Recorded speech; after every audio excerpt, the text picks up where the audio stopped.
Hi, everyone. This is Tori Vandelin with Prevent Connect. The podcast you're about to listen to is part two of a four-part series recorded from our recent web conference facilitated by Prevention Institute.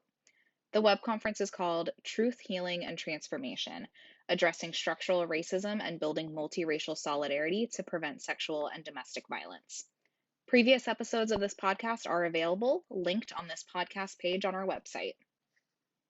And I know a question that, I always have, because, I really want to talk about, like, what's the action? What do we do about these things? So I want to ask each of you, how do we address these structural issues, and what does truth, healing, and transformation look like? And Arlene, I want to start with you. And I know we also had a question in the chat for you around what action kind of came out of the letters. Maybe you can tie that into your answer too.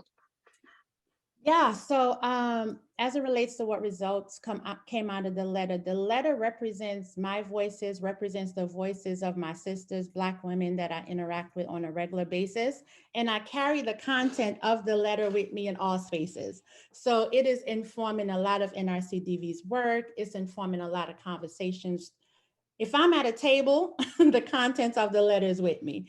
So I'm taking it everywhere with me, and it's informing policies and practices within our organization and how we do our work. So back to the question, how do we address these structural issues? It's not about checking boxes, right? It's not separate things. All of this is happening simultaneously as a people, and I speak for people that look like me. Thriving, healing, and hurting can happen simultaneously. So we can be truth telling, we can be healing, and we can affect real transformation all at the same time. What I would say is that we need to not create new terms and add them to the same behaviors. So no changes, just new terms. And the same behaviors that continue to harm Black people, Black communities, Black children, Black advocates, Black survivors, and Black communities. Truth, healing, and transformation. What does it look like for Black and Brown people? I would say ask Black and Brown people, right? We can't ask one or two individuals to speak for an entire community, for the collective. Ask Black and Brown people and then be prepared to act, right? So don't ask, don't get the information, and then you don't lean into creating solutions. So for example, a lot of statements have been floating around over the last couple of years based on incidents that we've watched. Incidents that's been televised. I would say, what's the follow-up to the statements? How are you following up to the bold statements? What are you doing? How did you pivot? How are you doing your work differently as a result of the statements that you've put out? And again, the only way I believe to create real transformation is to shift power and resources to the communities most impacted. The communities and individuals closest to the problem, they have the solution. And we've learned a lot of this as we've all navigated the twin pandemics that we're going through. Oftentimes, Black and Brown individuals are asked to join tables, right? We need resources to create our own tables, and then we can invite non-Black people to our tables. So again, here and there, you'll hear about that in the letter. That's what I'm referencing. So instead of continuing to invite marginalized communities to your table, create spaces, create resources for marginalized communities to create their own tables, and then wait to be invited to those tables. Black and Brown people are often looked upon as as doers and not thinkers, and that's represented in our movement overall. And I'm here to acknowledge that we are natural leaders, we're policymakers, we're organizers, we're truth seekers, we are storytellers, we are nurturers, we are teachers, we are healers. We have all that we need for real transformation in our communities. We just need the resources and the space to make it happen. I'm seeing a lot of agreement in the chat. So that's great. Next, I'd like to ask Nicole the same question. So how do we address these structural issues from your lens? Thank you. And Arlene, I love what you said about, we need to create our own tables, because we are always invited to sit at someone else's table, right? As the token XYZ person on that table. And oftentimes all the decisions are made before we get there, but they want someone like us to come and rubber stamp their ideas. So I love what you said about that. Thank you so much. I think there's so much, right, in addressing some of the structural issues. I would, invite all of you to think about what you learned about Indigenous people when you were in school. What do you even know about us? We are often talked about as if we only existed 500 years ago. There's very little about our current reality, about who we are now, and about our contributions to not only the, where we are today, to the makeup of today, but also to all of our contributions currently, in the ways that we, like Arlene said, all of those roles, right? Like all of the ways that we take on leadership, all of the great and wonderful things that we are doing in our communities. Minnesota is home to 11 federally recognized tribes. And for many of you that do sexual assault advocacy work, you know that you have to have many states, or most states, I think, have a certain number of hours of advocacy training you have to complete in order to be a certified advocate, so you can have privileged communication with your clients or the survivors that you're working with. Well, a number of years ago, when we were looking at those guidelines of what our advocates are trained on in Minnesota, there's required training topics and there's optional. And the tribal stuff was optional. So we have 11 tribes in Minnesota. We have one of the largest urban Indian populations, and it was only optional to know anything about us. So what does that say, right? Like about the commitment to really serve the Indigenous people of this land well. And so when we're looking at all of those systems, going back to the issue around missing and murdered Indigenous women, one of the systems that we looked at is media.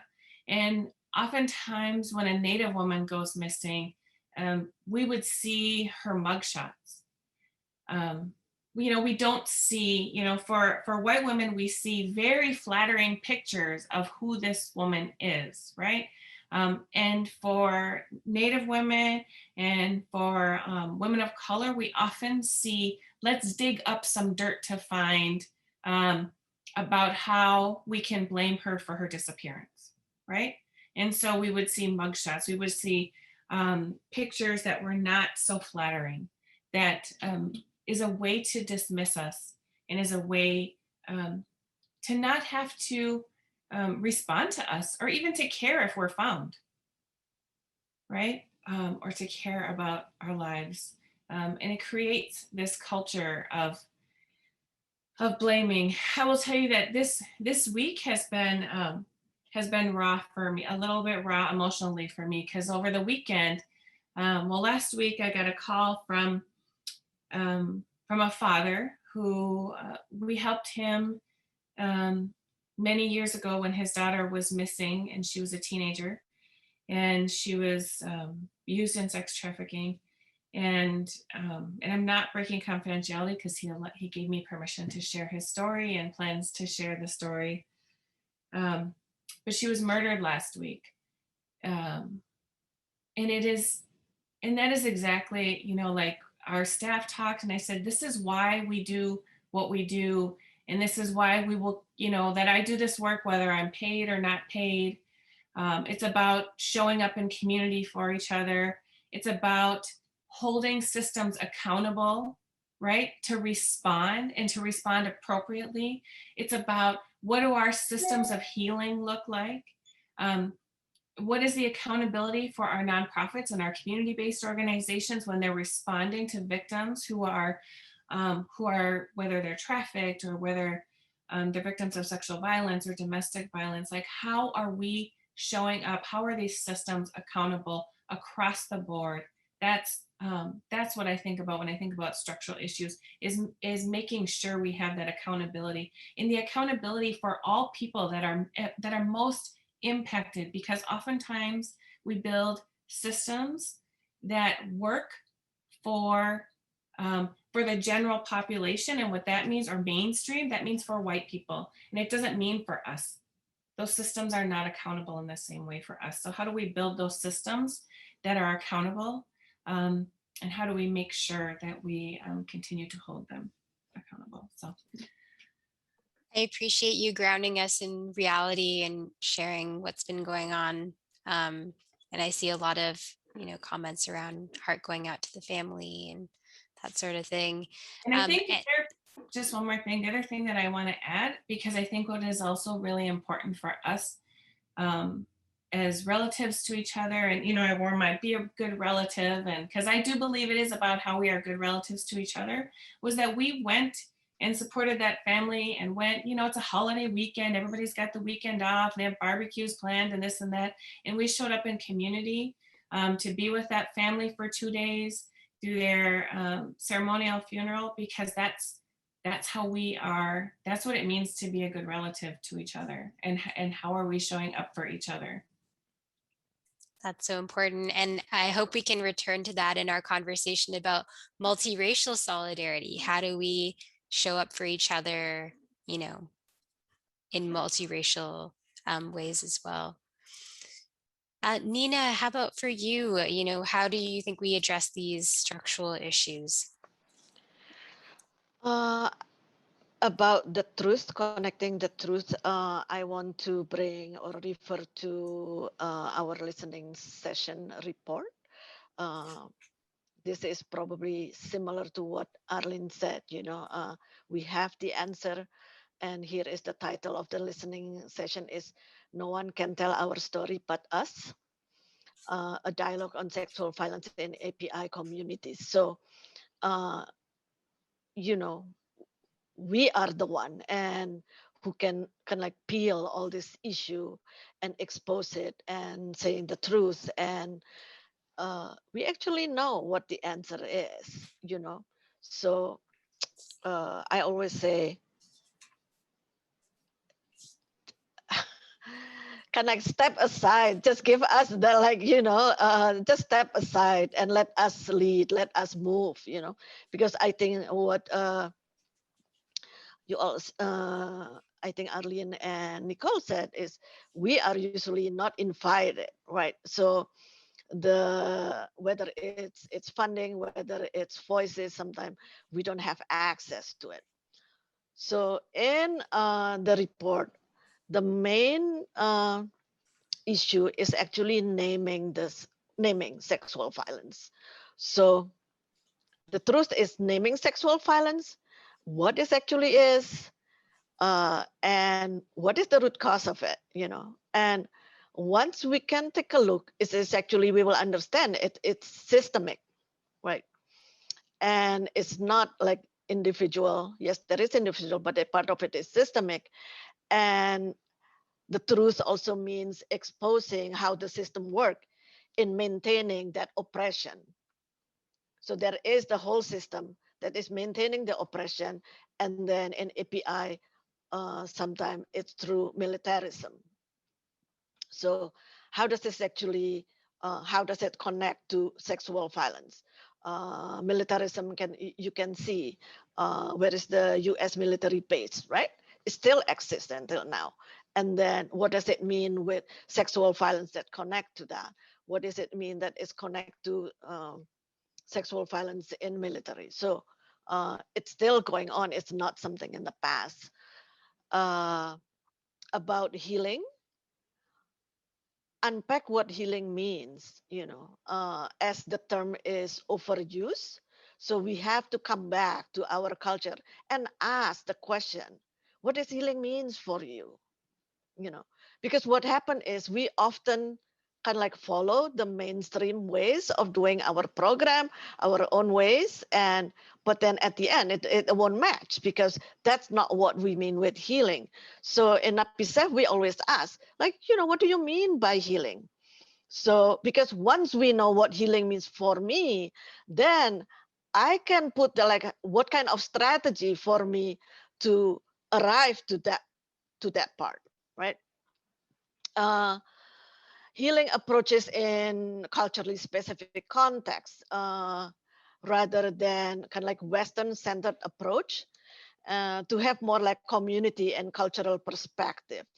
So this is like one thing I've been studying or learning about my own culture in terms of like philosophy.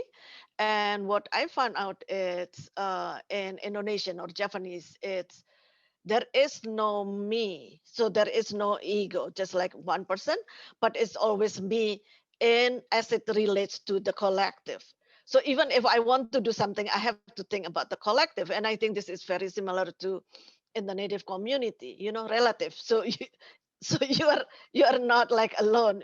Whatever you do, you have to think about your family um, or relative. And then the other thing is healing practices that accessible for survivor and community members. You know, so if healing it's always connected usually with talk therapy or like yoga or things that people need to put kind of like money to pay, and then the question is it accessible to our community? So when we do program, when we want to support healing in the community, we have to ask whether it's accessible or not, right? And in our report, it say actually healing means creating safe spaces where folks can talk about body, about sex and sexuality and sexual violence without being shamed. So spaces that we can unpack, uh, because I think it's really hard in our community to talk about sexual violence without really talking about sex and sexuality. It's kind of like jump. While we usually in our culture, we don't talk about sex and sexuality. So to kind of like unpack that sex and sexuality, and then we can talk about sexual violence. And about transformation, I'd like talk about the fact of who we are. It's compiled usually Asian, but we are more than Asian, because I think in Asia there is no word of like Asian, because we are all different. And also when we talk about API, without being sexualized, right? So we are as who we are, or not being reduced into these people, quote unquote, who work in the nail salon or owning liquor store or gas station. It's because often that's the opposite of this model minority. Is actually we are reduced, while yes, we are leaders, we are thinker, and many more, but it's often reduced and sexualized. Thanks for listening. Visit this podcast page on our website for more information about subsequent episodes.